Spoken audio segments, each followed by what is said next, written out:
सबसे पहले मेरा आप सभी को प्यार भरा प्रणाम। मैं मधु जोशी स्वागत करती हूँ आपका अपने YouTube चैनल मधु गढ़वाली 121 पे।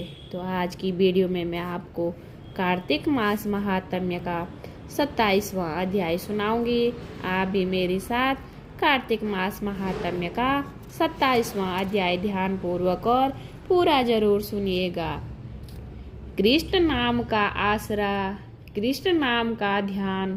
27वां अध्याय अब लिखने लगा महान। गणों ने कहा, विष्णुदास एक दिन भोजन तैयार करके भक्ति में तल्लीन था। कोई उसका भोजन चुरा कर ले गया, लेकिन सायंकाल की आराधना हो सके और व्रत भंग न हो, इसलिए उसने उस दिन दोबारा भोजन तैयार नहीं किया। श्री नारद जी ने कहा, हे राजन, इस तरह लगातार 7 दिन तक कोई दूसरा उसका भोजन चुराता रहा। तब वह हैरान होकर सोचने लगा कि यह तो बड़ी विचित्र घटना है कि न जाने कौन हर रोज मेरे भोजन को चुरा कर ले जाता है। फिर भी इस देव स्थान को छोड़ना नहीं चाहिए। अगर मैं भोजन बनाकर खा लेता हूँ तो देर हो जाएगी और पूजा छूट जाएगी। अतः मुझे भोजन बनाकर तुरंत खाना नहीं चाहिए।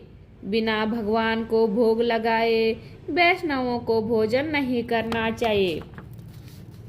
अगर 7 दिन बिना भोजन के बीत गए तो आज का एक दिन और सही।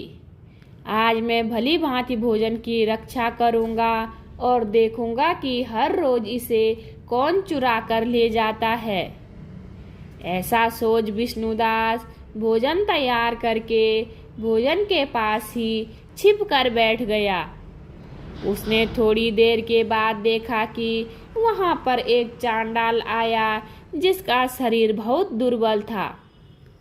उसके शरीर पर केवल चमड़ी ही चमड़ी दिखाई देती थी। जब वह चांडाल भोजन चुरा कर चल दिया तो विष्णुदास ने उसे पुकारा, हे भाई, यह रूखा भोजन ले जाकर क्या करोगे? ऐसा कहकर वह श्रेष्ठ ब्राह्मण आगे को बढ़ा। विष्णुदास को अपनी ओर आता देखकर वह चांडाल तेजी से दौड़ने लगा। वह ब्राह्मण से डर गया, लेकिन दुर्बलता के कारण दौड़ न सकता था। अतः वह भूमि पर गिर पड़ा और मूर्छित हो गया।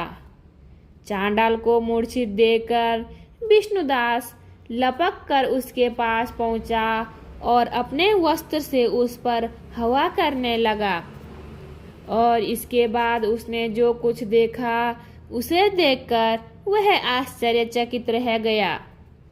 उसने देखा कि उसके सम्मुख शंख, चक्र, गदा, पद्म, पीतांबरधारी चतुर्भुजी रूप, अलसी के फूल के समान कांति वाले वक्ष में कौस्तुभ माला से सुशोभित साक्षात श्री भगवान विष्णु खड़े हैं।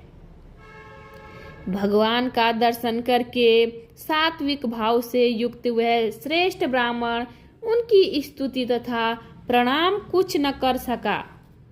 वहीं पर सब इंद्र आदि देवता भी उपस्थित हो गए और गंधर्व तथा अप्सराएं आकर गीत गान करने लगी तथा नृत्य करने लगी।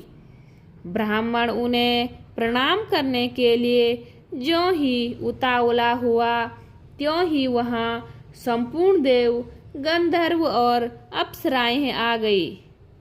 विष्णु भगवान ने अपना स्वरूप ब्राह्मण को प्रकट कर उसका आलिंगन किया और दिव्य विमान पर बैठकर उसे बैकुंठ ले गए। दिव्य विमान में ब्राह्मण को विष्णु के साथ जाते हुए चोलराज ने भी उसे देखा। उसने अपने गुरु आचार्य मुद्गल को कहा कि मैंने जो यद्यपि किए हैं ये सब व्यर्थ हुए। जितनी दान दक्षिणा मैंने ब्राह्मणों को दी वह असफल हुई। विष्णु भगवान के दर्शन नहीं हुए। विष्णुदास ब्राह्मण ने केवल श्रद्धा से भक्ति की। उसके प्रभाव से विष्णु भगवान ने आकर उसको दर्शन दिए। इसलिए भक्ति ही सर्वोपरि है। मुझे भगवान के दर्शन के लिए राजकाल त्याग कर भक्ति करनी चाहिए।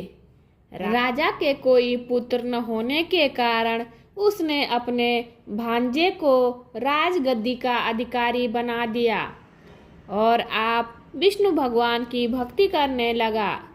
बहुत काल तक भक्ति करने के बाद भी विष्णु ने दर्शन नहीं दिए। वह अग्निकुंड में कूद पड़ा। अग्नि में प्रकट होकर विष्णु भगवान ने राजा को गोदी में उठा लिया और कहा कि मैं तेरे त्याग और भक्ति से बहुत प्रसन्न हूँ। का आलिंगन कर उसको दिव्य विमान में अपने साथ बिठाकर बैकुंठ में ले गए। विष्णु जी ने अपने समान रूप वाले ब्राह्मण को पुण्यशील और राजा चोल को सुशील नाम देकर दोनों को अपना द्वारपाल बना लिया। बोलिए विष्णु भगवान की जय। उम्मीद करती हूँ आपको यह वीडियो पसंद आई होगी। वीडियो पसंद आए तो वीडियो पे लाइक कीजिए, कमेंट कीजिए, अपने दोस्तों के साथ शेयर कीजिए। चैनल पे नए हो तो सब्सक्राइब ज़रूर कीजिए। मैं मधु जोशी मिलती हूँ आपको अगले अध्याय में। तब तक के लिए बाय बाय, धन्यवाद।